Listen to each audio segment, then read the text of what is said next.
हजुर नमस्ते। अहिले हामी लाइभ ओके टेलिभिजनबाट प्रसारित जीवन यात्रा कार्यक्रममा छौं र आज हाम्रो यस स्टुडियोमा संसारलाई 5 फोनको साइकलबाट यात्रा गरेर आफ्नो जीवन यात्राको बारेमा बताउन आउँदै हुनुहुन्छ विश्व साइकल यात्री पुष्कर शाहज्यू। उहाँलाई म यस स्टुडियोमा हार्दिक स्वागत गर्दछु। हजुर धन्यवाद। र हामीले कार्यक्रमको सुरुवातमा उहाँलाई सानो सम्मान गर्ने कार्यक्रम राखेका छौं, जस अन्तर्गत हामीले एउटा खाता र सानो टोकन अफ लभ प्रदान गर्दैछौँ। पुष्कर सर, हजुरलाई फेरि पनि धेरै धेरै स्वागत छ। यो हाम्रो तर्फबाट सानो मायाको चिनो। हस्, थ्याङ्क यू।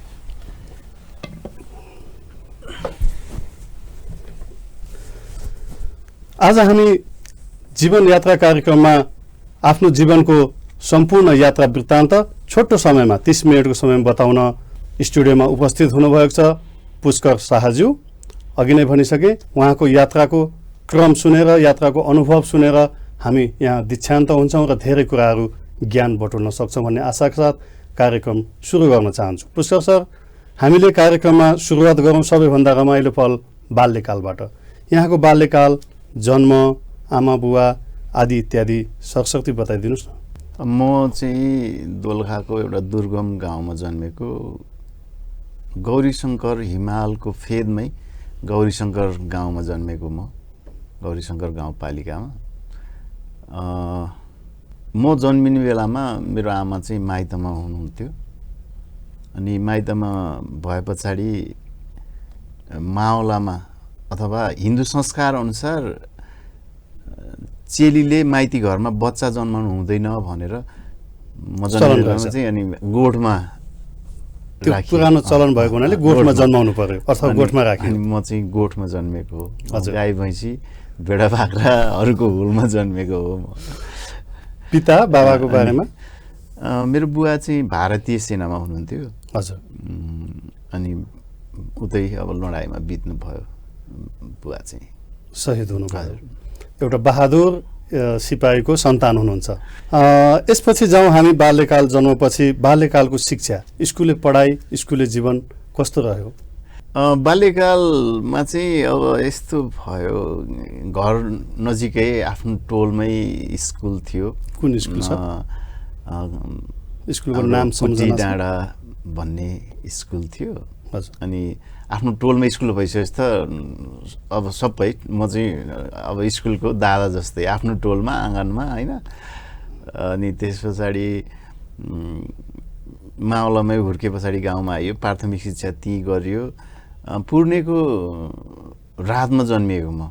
अनि पुर्णेको रातमा जन्मिएको भएर मेरो मावलाको हजुरआमाले मेरो नाम चाहिँ जुन राखिदिनु भयो।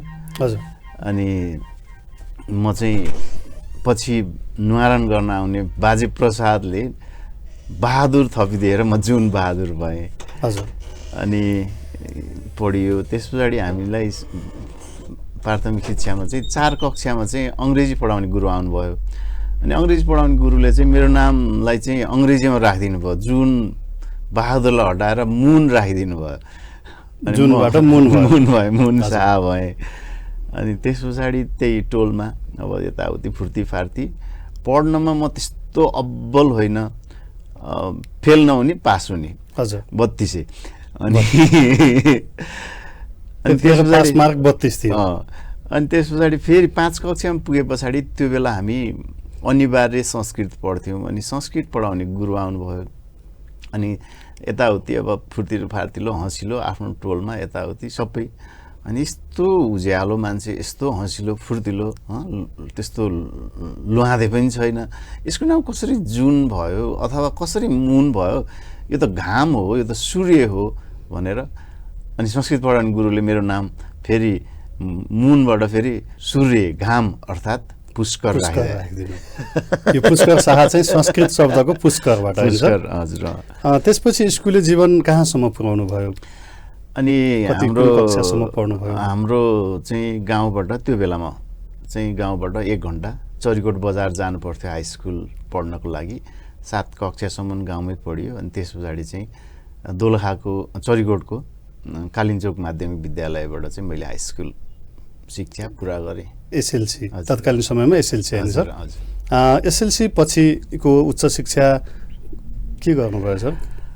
अनि एसएलसी पास गरियो। एसएलसी पास भइसकेपछि त्यो बेला कलेज क्याम्पसहरू थिएन चरिकोटमा, अनि पढ्न आएको। एउटा सपना थियो मेरो, काठमाडौँ पढ्न आउनुभयो? पढ्न आएको मास्टर बन्ने। हजुर। त्यो बेलामा एजुकेसन आइएड अथवा बिएड गर्छु अनि फर्केर गाउँमा गएर शिक्षक जागिर खान्छु भन्ने थियो। त्यो कस्तो भने त्यो एउटा संयोग, अघि मैले भने होइन, एउटा त्यो पढ्नमा अब्बल होइन, फेल नहुने पास हुने। मेरो त त्यो एसएलसीको सर्टिफिकेट नै त्यो Guinness book of the world रेकर्डमा राख्न मिल्ने कि। हजुर। सातै विषय 32। 32 सातै विषय 32। अनि पढ्ने के त 32 224 अङ्कले त साइन्स पनि पढ्न नपाउने। उहिले अब आइकम बिकम अथवा आइएससी बिएससी भन्ने हुन्थ्यो, केही पाएन। अनि मास्टर बन्ने सपनाले चाहिँ आएर मास्टर बन्छु भनेर आएको। कुन कलेजमा एड गर्नुभयो? पछि एउटा ग्रेजुएट गरियो होइन। ग्रेजुएट गरिसके पछाडि मास्टर बन्ने सपना चाहिँ फेरि काठमाडौँमा हरायो सिद्धो। काठमाडौँमा ओहो संसार त विशाल रहेछ होइन, अझै ठुलो छ भने अलिकति ज्ञान बढ्यो नि, अलिकति संसार ठुलो छ भनेर। अनि सायद म फर्केर गाउँमा मास्टर भएको भए चाहिँ 10 बजे स्कुल जाने, 4 बजे घर। त्यही बुढा गोठालोमै अहिले पनि एउटा भनौँ न मास्टरी चरित्र हेर्छु, मास्टरीको जीवनको फोटो हेर्छु क्या म कहिलेकाहीँ। अब त्यस्तै हुन्थ्यो होला अथवा राजनीति गर्थेँ होला। पछि होइन संसार पढ्नुपर्छ होइन भन्ने सोच आएर संसारका धेरै मान्छेहरूले, विकसित देशका मान्छेहरूले गरेका अचम्मका कामले चाहिँ मलाई प्रेरित गर्यो। त्यस कारण चाहिँ होइन संसार पढ्छु भनेर अनि साइकलबाट संसार घुम्न जाने सपना बुने मैले। अब यही सिलसिलामा जवानी हुनुभयो, कलेज लाइफ पनि त्यहाँ मास्टर डिग्रीसम्म पुर्याउनु भयो। त्यो सिलसिलामा हजुरको भएको कुनै सम्झना लायक एउटा प्रेम प्रसङ्ग अथवा इन्सिडेन्ट, मेमोरियल मोमेन्ट्सहरू कुनै केही छ भने नेपालको सन्दर्भमा सुनाइदिनुहोस् न। प्रेम प्रसङ्ग कलेज लाइफ अब स्वाभाविक रूपमा एउटा प्राकृतिक नियम होइन। त्यो अब 20-21 वर्षको उमेरमा कलेजमा त्यो स्वाभाविक रूपमा भइहाल्छ। कस्तो थियो त्यो बेलाको, तपाईँको बेलाको? चिठी पत्र लेख्ने, चिठी नै अब आफूले दिन नसकेपछि लेखेर अर्कोलाई लाउनु लग्दैन भनेर हुलाकी चाहिन्थ्यो। प्रेम अथवा डटपेन भित्र हालेर कहिलेकाहीँ किताब मागेर किताबभित्र हालेर दिने, त्यो जमानाको प्रेम, चिठी लेख्ने प्रेम बडो रमाइलो रहेछ पुष्कर सर। त्यसपछि तपाईँले जीवनको बाटो जुन शिक्षक बन्ने भन्ने हिसाबले जानु भइरहेको थियो, त्यो सिलसिलामा पढाइ क्रममा चाहिँ आफूलाई संसारमा चिनाउनुपर्छ, संसारको नयाँ नयाँ कृति गरेका अनुभवी व्यक्तित्वहरूको अध्ययनबाट चाहिँ एउटा नयाँ काम गर्छु भन्ने लाग्यो। र यो साइकल यात्रा नै किन रोज्नुभयो? यसको प्रेरणाको स्रोत चाहिँ के हो? प्रेरणाको स्रोत चाहिँ आफैभित्र निस्किएको एउटा सपना हो। जस्तो मैले संसार पढ्छु, संसारलाई हेर्छु, आफ्नै आँखाले, आफ्नै पैतालाले, आफ्नै मन मस्तिष्कले अध्ययन गर्छु भन्ने सपना देखिसके पछाडि कसरी सम्भव छ त भनेर चाहिँ मैले साइकल भेट्टाएँ। किनभने मेरो आर्थिक हैसियतले त्यो पैसा खर्च गरेर भारत त के दक्षिण एसिया पनि घुम्न सक्दैन थिएँ होला। तर म यो साइकलको माध्यमबाट जहाँ पनि जान्छु, सक्छु, सम्भव छ भन्ने कुराहरूलाई चाहिँ मैले आत्मसात गरेर अनि हिँडेको। सुरुवात गर्नुभयो। सुरुवात गर्ने क्रममा जहाँ अब काठमाडौँबाटै सुरुवात भयो या आफ्नो जन्मथलोबाट सुरुवात भयो र के कति आर्थिक केही लिएर के कसो जमर्को गरेर तयारी गरेर तपाईँको साइकल यात्रा सुरु भयो? साइकल यात्रा सुरु गर्दाखेरि पनि अलि अप्ठ्यारै थियो। किनभने आजभन्दा 25 वर्ष अगाडि जबकि मोबाइल फोन थिएन, इन्टरनेट थिएन, त्यस्तो बेलामा पोखरा जाने बाटो कता भनेर सोध्दै गएको, हजुर, अथवा बुटोल जाने बाटो कता भनेर सोध्दै हिँडेको। धेरै मान्छेहरूलाई चाहिँ मेरो सपनासँग विश्वास थिएन। भनेको पुष्कर बौलायो, पढ्यो होइन, अब उच्च शिक्षा अध्ययन गर्यो, जागिर सागिर पाएन, बौलायो भन्ने साथीहरू पनि थिए। आमालाई भने म त संसार घुम्न जान लागेको भनेर अब आमालाई त संसार भन्ने के थाहा होइन आमालाई मेरो आमालाई आँगनको डिलबाट निस्केर देखिएको सैलुङको डाँडो नै संसार थियो हजुर अथवा त्योभन्दा अलिक ठुलो अग्लो भयो भने कालिन्चोकको डाँडो संसार अथवा पर देखिएको गौरीशङ्कर नै हिमाल नै संसार अब आमालाई त विश्वासै भएन झन् संसार घुम्न जान्छु भन्दा त प्रत्येक नेपाली आमाको सपना भनेको आफ्ना सन्तानले उच्च शिक्षा अध्ययन गरून् राम्रो जागिर खाउन् आर्थिक उन्नति गरून् घर परिवारमा टेवा दिउन् भन्ने नै त हो नि हजुर अनि बौलाइस पनि भन्नुभयो आमाले अनि केमा जाने संसार घुम्न भन्दाखेरि साइकलमा भने अनि आमा त आत्तिनु भयो ओहो गाउँ कसरी फर्किन्छस् बाटो हराइँदैन भन्नुभयो आमाले हजुर आमालाई झन्डै झन्डै 1 वर्ष लाग्यो मैले स्वीकृति लिनलाई कन्भिन्स गरेर स्वीकृति अनि त्यस पछाडि ल जितिस् नैले ल जा भन्नुभयो त्यो बेला 2055 साल साउन 16 गते दोलखाको चरिगोटबाट विश्वयात्राको निस्कँदाखेरिको पहिलो दिन आमाले मलाई 100 रुपियाँ दिनुभएको थियो 100 रुपियाँ त्यही 100 रुपियाँ लिएर आमाको आशीर्वाद माया स्नेह जे भने पनि त्यही 100 रुपियाँ बोकेर हिँडेको हो म रित्तो गोजी भन्दा पनि हुन्छ त्यो समयमा त्यो 100 रुपियाँलाई मैले खर्च गरेको भए 25 रुपियाँ प्लेटमा दाल भात तरकारी आउँथ्यो 4 छाक भात खान पुग्थ्यो त्यति हो त्यही पैसा त्यसपछि जुन यात्राको क्रम सुरु भयो 100 रुपियाँ लिएर आमाको आशीर्वादका साथ गन्तव्य वे चाहिँ कसरी बनाउनु भयो कुन बाटोबाट कुन देश जान्छु अथवा के थियो त्यसको प्लानिङ केही थियो त्यहाँबाट पहिला चाहिँ काठमाडौँ आए पछाडि चाहिँ अब पहिलो देश त हाम्रो छिमेकी देशहरू नै हो भारत गएँ मैले त्यसपछि दक्षिण एसियाली मुलुकहरू घुमेँ भारत पाकिस्तान मालदिभ्स श्रीलङ्का बङ्गलादेश भुटान अनि त्यस पछाडि त्यो समयमा म्यानमार बर्मामा जान सम्भव थिएन अनि त्यसपछि म यता थाइल्यान्ड गएँ पूर्वी Asia Thailand Cambodia Laos China Macau Hong Kong दक्षिण Korea Japan Philippines Brunei Malaysia Singapore Indonesia पूर्वी Timor Australia New Zealand Fiji Tonga Samoa Guam Palau Saipan त्यसपछि म उत्तर अमेरिका गएँ उत्तर अमेरिकाको चाहिँ क्यानाडादेखि म ब्राजिलसम्म सबै देशहरू Canada USA Bahamas Cuba Jamaica Haiti Puerto Rico Saint Lucia Saint Vincent Grenada Trinidad Tobago French Guiana Suriname Panama Nicaragua Honduras El Salvador Guatemala Belize Mexico यता साउथ अमेरिकाको Ecuador Peru Bolivia Chile Argentina Paraguay Uruguay Brazil यो नाउँ भन्दा भन्दै तपाईँको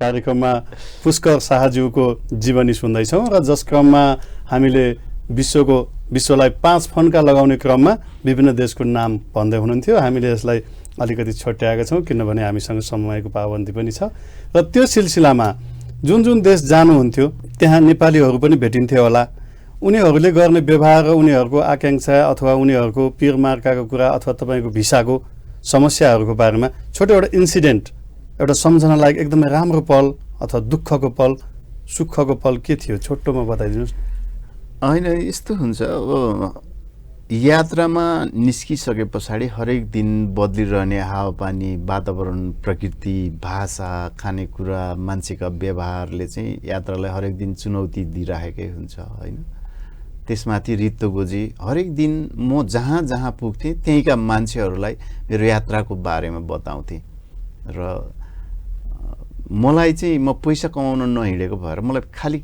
2 छाक खानाको आवश्यकता पर्थ्यो जस्तो अहिले मैले यहाँ कसैले मलाई 1 छाक खाना दियो भने म बेलुका मुगलिन पुग्थेँ होइन त्यहाँ अर्को मान्छेलाई उ गर्यो नेपालीहरू भेटिएका ठाउँमा चाहिँ अब धेरै नै सहयोग गर्छन् आफ्नो आत्मीयता आफ्नो देशको झन्डा बोकेर हिँडेको मान्छे आफ्नो माटोबाट भनौँ देश चिनाउन हिँडेको मान्छे भएर नेपालीहरूको आत्मीयता तर अब संसारमा त्यो समयमा धेरै देशहरूमा त नेपालीहरू नै थिएनन् विकसित देशहरूमा थिए तर अफ्रिकातिर त नेपालीहरू पनि थिएनन् अब नेपालीहरू नभेटेको ठाउँमा पनि विदेशीहरूले मेरो यात्राको सफलताको मुख्य उद्देश्य रहस्य भनेको चाहिँ हरेक दिन भेटिएका असल मान्छेहरूले गरेको सहयोग नै हो त्यस क्रममा जुन भ्रमणको क्रममा एसिया युरोप सम्पूर्ण देश घुम्ने क्रममा कहीँ एकदम दुःखद घटना आफूलाई एकदम दुःख लागेको पल कुनै छ भने बताइदिनुहोस् न। छ अब जस्तो 11 वर्ष 4015 दिन 2,21,000 किलोमिटर संसारलाई 5.5 फनको लगाएर फर्केको, मृत सागरदेखि सगरमाथाको चुचुरोमा पुगेको, सगरमाथालाई पनि केही मिनेट होचो बनाएर फर्केको मान्छे म। संसारको 7 समुद्रको पानीले नुहाएर आएको, संसारको 7 महादेशको माटोलाई आफ्नै पैतालाले स्पर्श गरेर आएको, संसारका 7 आश्चर्यहरूलाई आफ्नै हातले छोएर आएको हैन। त्यो क्रममा त अब कति घटनाहरू छन् छैन। 4000 दिनमा कहिलेकाहीँ म खाना नपाएर भोकै पनि सुतेको छु। जङ्गलमा खाना नपाएर दिनभर हिँड्दाखेरि पनि जङ्गल नकाटिँदा, अनि त्यो जङ्गलमा सुन्तलाका बोक्राहरू भेट्दाखेरि पनि ओहो त्यो सुन्तलाको बोक्रा नि अलि धेरै भेटाउन पाए टन्न अगाइन्थेँ नि जस्तो क्षणहरूमा पनि म खुसी साथ निधाएको छु। यात्रा निरन्तर जारी छ। र त्यही क्रममा एकदम सुखद पल कुनै देशमा पुगेर अथवा कोहीसँग भेट्दाखेरि एकदम आफूलाई आनन्द लागेको र सबैभन्दा मेमोरेबल पल जुन हुन्छ एकदम सुखको पल। सुखको पल केलाई भन्ने मात्रै हो। आफू जस्तो उत्तर अमेरिकाको रकी माउन्टेनदेखि दक्षिण अमेरिकाको एन्डिज पर्वतमालासम्म दौडेको मान्छे म। संसारको विशाल मरुभूमि सहारामा बालुवासँगै निदाएको मान्छे म। अथवा संसारका विशाल ती सारङ्गेटी र मासै माराका फाँटहरूमा पनि दौडेको छु म। मसँग कहिलेकाहीँ फुटपाथमा मस्त निदाएका रातहरू छन् र कहिलेकाहीँ मसँग 5 तारे होटलमा निन्द्रा नलागेका रातहरू छन्। मसँग सुन्तलाका बोक्रा खाएर टन्न अघाएको छाकहरू छन् र कहिलेकाहीँ पिज्जा र बर्गर नरुचेका छाकहरू छन्। अब कुन कुरालाई चाहिँ तपाईँले मिठो अथवा कुन कुरालाई नमिठो भन्ने, अथवा कुन कुरालाई सुख भन्ने, कुन कुरालाई त्यो आफूले कुन कुरालाई ग्रहण गर्ने त्यही नै हो। धन्यवाद पुष्कर सर। र यहाँको अनुभव सँगालिएको एउटा कृति छ जुन विश्वलाई 5.5 फन्को भन्ने एउटा किताब नै लेखिएको छ, जुन किताबमा हजुरको जीवनी र यी घटनाहरू क्रमहरू पनि त्यहाँ पढ्न मिल्छ। त्यो किताबमा लेखिएका केही लाइनहरू छन्, कविता जस्ता लाइनहरू, त्यो अहिले सुनाउन सकिन्छ भने हामीले सुन्न पाउन। आदमले सोधे जस्तो जुनको आकार कहीँ फरक थिएन, सूर्य कहिल्यै फरक दिशाबाट उदाएन, संसारमा म जहाँ जहाँ पुगेँ त्यही एउटै सूर्य उदायो। न त अल्लाहको अर्कै सूर्य देखियो, न त जिससको अर्कै चन्द्रमा देखियो, न त भगवान बुद्धको अर्कै आकाश भेटियो, न त करोडौँ भगवान भएका हिन्दूहरूको अर्कै संसार भेटियो। म जहाँ जहाँ पुगेँ त्यहाँ त्यही सूर्य भेटियो। हामी विभिन्न आस्था राख्छौँ, त्यो फरक कुरा हो। प्रत्येक आस्थाका मान्छेहरू हरेक बिहान एउटा सूर्योदय हुने ठाउँमा गयो भने पनि त्यही सूर्य उदाउँछ। त्यो सूर्यले कुनै धनी मान्छे भन्दैन, कुनै गरिब मान्छे भन्दैन, कुनै कालो वर्णको मान्छे भन्दैन, कुनै गहुँ गोरो अथवा गोरो रङको भन्दैन। त्यो सूर्यले उही ताप उही उज्यालो सबैलाई एउटै समयमा दिन्छ। प्रकृतिले हामीलाई कहिले पनि विभाजन गरेको छैन। संसार एउटा घर हो, हामी त्यसका परिवार हौँ। विश्वमा शान्ति फैलिरहोस्। धन्यवाद पुष्कर सर। पुष्कर सरको यो हामीले यो लेख जुन सार्वगर्भित शब्दहरू भएका कविता भनौँ, अनुभव भनौँ अथवा के भनौँ, यो शब्दभित्र धेरै कुराहरू लुकेको छ। देश विदेशको अनुभव यसमा छ र यो बजारमा पनि हामीले पाउन सक्छौँ। विश्वलाई 5.5 फन्को पुष्कर शाह विश्व साइकल यात्री भनेर जुन एउटा साइकलको सँगै बसेको किताबको चित्रसहित छ। आज हामीले त्यो प्रसङ्गवश अहिले हामीले यहाँ देखाउन सकेनौँ, यसको लागि म क्षमा चाहन्छु। र साथसाथै हामी कार्यक्रमलाई अगाडि बढाउँ। हामी लगभग उहाँको जीवनयात्राको एकदम राम्रो पलहरू सुन्दै आएका छौँ र उहाँको जीवनयात्रा सुनिसकेपछि लाग्छ दर्शकवृन्दहरूले पनि केही पक्कै पनि प्रेरणा लिनुहुनेछ। र यसबाट हामी यसरी बुझौँ, उहाँले लामो समयसम्म साइकलमै विश्व घुमिरहनु भयो। त्यो क्रममा कहिले घरजम गर्ने, विवाह गर्ने आदि इत्यादिका कुराहरू मनमा आयो या आएन, वा के कसो भयो पुष्कर सर? अब त्यो घर सांसारिक जीवन बिताउनुपर्छ जस्तो प्राकृतिक लागेन। नियम नै हो प्रत्येक मान्छेको। अब त्यो घरजम अथवा कहीँ केही गरेर विदेशमा गएर घरजम गर्ने सपना थिएन मसँग। म देश चिनाउन हिँडेको, म साइकल बोकेर हिँडेको मान्छे। यो देशको झन्डा सबैभन्दा लामो समय कसैले बोकेको छ भने मेरो साइकलले बोकेको छ। त्यसकारण मलाई त्यो आर्थिक उन्नति अथवा कुनै भनौँ न कुनै देशमा अथवा अहिले हाम्रो ओठमा चट्ट झुन्डिने देश भनेको अमेरिका। अमेरिका म आजभन्दा 21 वर्ष अगाडि पुगेको होइन। त्यस्तो कहिल्यै कतै स्थापित भएर बस्ने, आर्थिक उन्नति गर्ने, कार चढ्ने अथवा बङ्गला गर्ने भन्ने सपना चाहिँ मैले कहिले पनि सोचिनँ। अस्ट्रेलियै भनौँ, अहिले हाम्रो विद्यार्थीहरूको ओठमा झुन्डिने देश अस्ट्रेलिया एउटा विकसित देश, तर त्यस्तो चाहिँ कहिले भएन। हामीले त्यो पुस्तकमा पढ्यौँ, पुष्कर सरको जीवन कथा भनौँ, त्यो यात्रामा सर एडमन्ड हिलारी जो चाहिँ सगरमाथा पहिलोपल्ट चढ्नुभएको व्यक्ति, तेन्जिङ शेर्पा र सर एडमन्ड हिलारी, उहाँसँग पनि भेट भएको थियो भन्ने कुरा हामीले त्यहाँ पढेका थियौँ। त्यो बारेमा त्यो इन्सिडेन्ट अलिकति छोटोमा बताइदिनु। म न्युजिल्यान्डको अकल्यान्ड भन्ने सहरमा थिएँ अनि अचानक मेरो साइकल रोकिरहेको साइकल चाहिँ पुरै सामानसहित नै हरायो। अनि त्यहाँ नेपालीहरू हुनुहुन्थ्यो, हामीले पुलिसलाई खबर गऱ्यौँ अनि पुलिसलाई त्यहाँ रिपोर्ट गरायौँ। त्यसपछि पुलिसले चाहिँ पत्रिका, टेलिभिजन सबैलाई, सञ्चार माध्यमलाई खबर गरेछ। अनि त्यो चाहिँ साँझ एउटा टेलिभिजनमा चाहिँ समाचार आयो, सर एडमन्ड हिलारीले समाचार सुन्नुभएछ नेपालीको साइकल चोरी भयो भनेर। अनि उहाँ सर एडमन्ड हिलारी नेपाल त एकदमै नजिकको नाता थियो। अनि उहाँले नै बेलुका मलाई फोन गर्नुभयो म बसेको ठाउँमा, नेपालीको घरमा।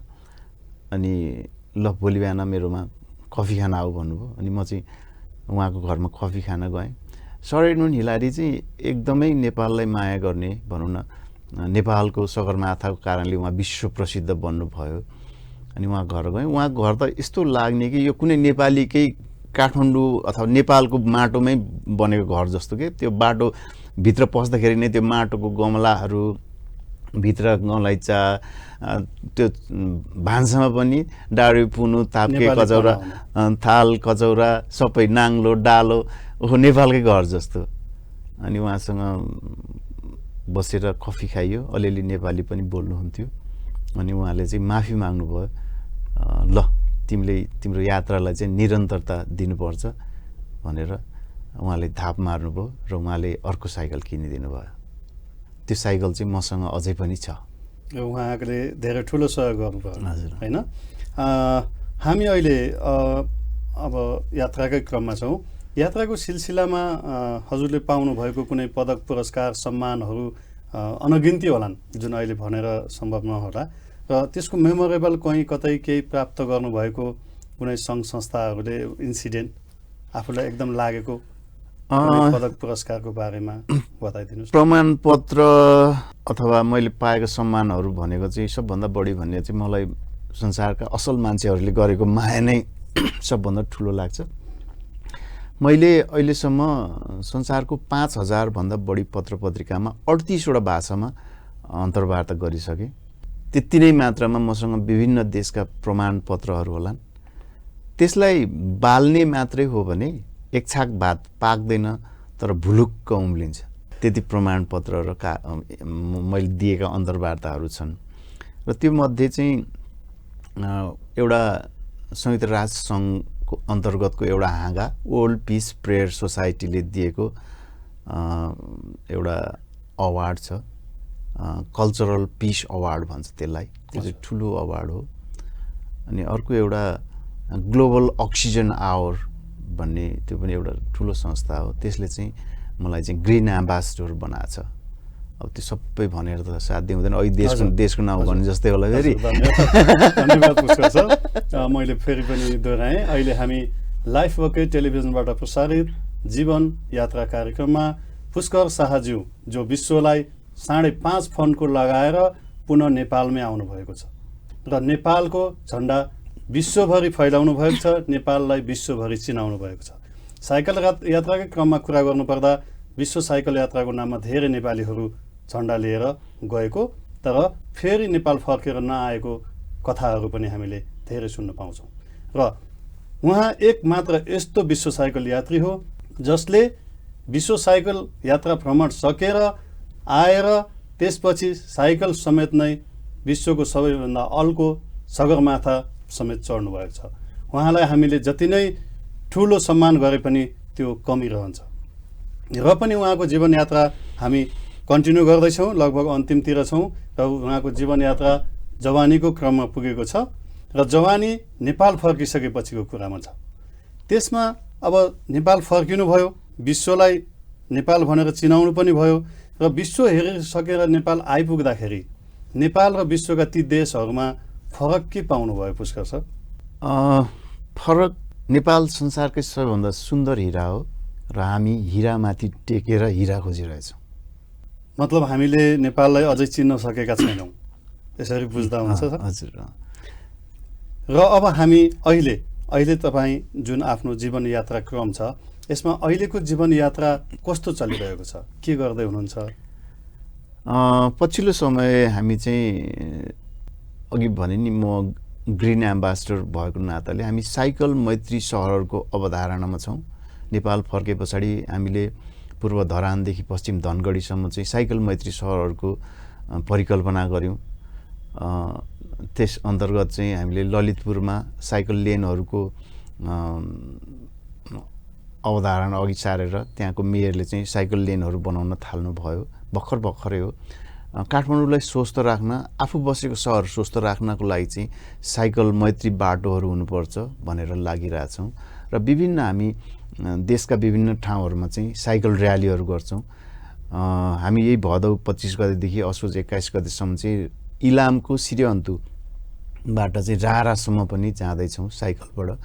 युवाहरूलाई, विशेष गरी युवा पुस्ताहरूलाई चाहिँ स्वस्थ रहन, आफू स्वस्थ रहन, आफू हिँडेको उभिएको ठाउँलाई पनि स्वस्थ राख्नको लागि साइकल चढौँ भनेर हामी यो अभियानमा छौँ। सन्देश दिँदै हुनुहुन्छ होइन? साइकल भनेको एउटा वास्तवमा एक्सर्साइजको एउटा राम्रो माध्यम पनि हो र यो चाहिँ पोल्युसनको हिसाबले पनि यसले चाहिँ पोल्युसन कम गराउने काम गर्दछ। वातावरण मैत्री भनौँ यसलाई। वातावरण मैत्री हो। जस्तो साइकल चढ्दाखेरि दिनमा 1 लिटर पेट्रोल चाहिँदैन। हजुर। 1 लिटर पेट्रोल नचाहिनु भनेको 120 रुपियाँ बचत हुन्छ दिनमा। महिनामा 3600 रुपियाँ बचत हुन्छ। 3600 रुपियाँ बचत हुनु भनेको घरमा श्रीमतीलाई अथवा आमालाई 2 सिलिन्डर ग्यास आउँछ। हजुर। एउटा मोटरसाइकलले अथवा गाडीले बालेको 1 लिटर पेट्रोलले निकाल्ने कार्बन डाइअक्साइडलाई खपत गर्न 6वटा रुख चाहिन्छ। भनेको साइकल चढ्नु भनेको रुख रोप्नु जस्तै पनि हो।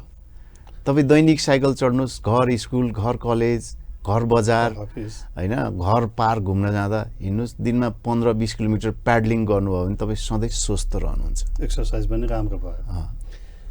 हुन्छ, हजुरको यो सन्देश यहाँ आज जीवनयात्रा कार्यक्रममा सबैले हेरिरहनु भएको छ र सुनिरहनु भएको छ। यो राम्रो सन्देश छ र यो सन्देशबाट सबैले सिक्नुहुनेछ र सबैमा जनचेतना पनि फैलिनेछ भन्ने हामीले आशा राखेका छौँ। र अन्तमा तपाईँलाई यस कार्यक्रममा आएर आफ्नो 2 शब्द राखिदिनु भयो र अन्तमा तपाईँको भन्नुपर्ने केही छुटेको भए छोटोमा भनिदिनुहोस्। सम्झिदिनु भयो लाइफ ओके टेलिभिजन हेर्नुहुने सम्पूर्ण दर्शक महानुभावहरूलाई मुरी धन्यवाद। धन्यवाद पुष्कर सर। उहाँ हुनुहुन्थ्यो विश्व साइकल यात्री एवं साइकल नै लिएर सगरमाथा चढ्नुहुने, अहिलेको ग्रिन एउटा अक्सिजनको इन्भाइरोमेन्ट बनाउनुपर्छ, रुख रोप्नुपर्छ, मिलियन ट्री रोप्नुपर्छ भन्ने कन्सेप्ट लिएर आउनुभएको एउटा ब्रान्ड एम्बेसडर अक्सिजनसँग सम्बन्धित र साइकल मैत्री सहर बनाउनुपर्छ भन्ने पनि उहाँकै कन्सेप्ट हो, जुन अहिले हामीले ललितपुरमा जावला खेलतिरदेखि तल बागमतीको पुलसम्म देख्न सक्छौँ र यतापट्टि आएर अन्य ठाउँहरूमा पनि विशेष गरी अझ भैरह पनि साइकल मैत्री सहर बनाउने क्रममा उहाँकै पहल रहेको पाइन्छ र यस्तो महान हस्ती सबैले चिनजान भएको विश्व साइकल यात्रीको आज हामीले जीवनयात्रा सुनाउन देखाउन पाएकोमा हामी उहाँप्रति हार्दिक आभार प्रकट गर्दछौँ। र यदि तपाईँहरू यो जीवनयात्रा कार्यक्रम युट्युब च्यानलबाट हेर्दै हुनुहुन्छ भने लाइक, सब्सक्राइब र सेयर गर्न नभुल्नुहोला। आजलाई यो कार्यक्रमका साथ लाइफ ओके टिभी परिवार यही बिदा चाहन्छौँ। धन्यवाद, नमस्ते।